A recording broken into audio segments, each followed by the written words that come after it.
কিরে বাগিনা কই দিছ তো বাইক লো হাইটটা? আর বললেন না মামা, অনেক পাম্পে গেছি, তেল পাই নাই। এই পাম্পে আসে সিরিয়াল ধরছি অনেকক্ষণ, তাও তেল পাই নাই, এই জন্য চলে যাইতেছি।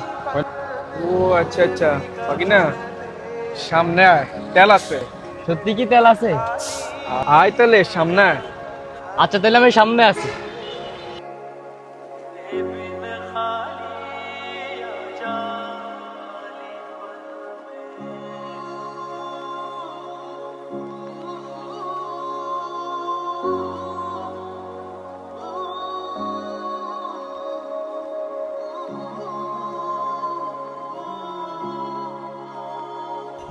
যদ্দুর লাগে ভর, আরো লাগলে আরো আইনা দিমু।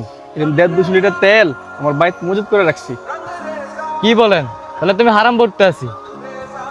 হারাম পড়তে মানে নিজের টাকা কিনা মজুত করে রাখছি, হেই তেলে না তোরে দিছি, হারাম হইলো কেমনে? নিত্য প্রয়োজনীয় পণ্য মজুত করা বা সিন্ডিকেট করা ইসলামের ভাষায় বলা হয় আল ইহতিকার, মানে অবৈধ কিংবা সম্পূর্ণ হারাম। আর আপনি তো সেই কাজটাই করছেন। এছাড়াও রাসূলুল্লাহ সাল্লাল্লাহু আলাইহি সাল্লাম বলেছেন, পাপিষ্ঠ লোক ছাড়া মজুদ বা সিন্ডিকেটের মতো জঘন্য কাজের সাথে কেউ জড়িত থাকতে পারে না। আমি তোর উপকার করলাম, কইতে আমার ধন্যবাদ দিবি, এটা না কইরে আমার হাদিস শুনাই দিবি। হাদিস শুনাইতেছি না মামা, যারা এইসব জঘন্য কাজের সাথে জড়িত থাকে তারা মৃত্যুর পরে জাহান্নামী হয় এবং দুনিয়াতে আল্লাহর রহমত থেকে বঞ্চিত থাকে। আমার এখনো অবাক লাগতেছে, আপনার মতো একজন লোক 1.5 থেকে 200 লিটার তেল মজুত করে রাখছে।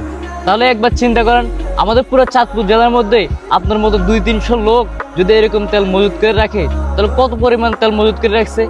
আর এইভাবে যদি পুরো বাংলাদেশে হিসাব করি, তাহলে হাজার হাজার লক্ষ লক্ষ লিটার তেল মানুষ এরকম মজুত করে রাখছে।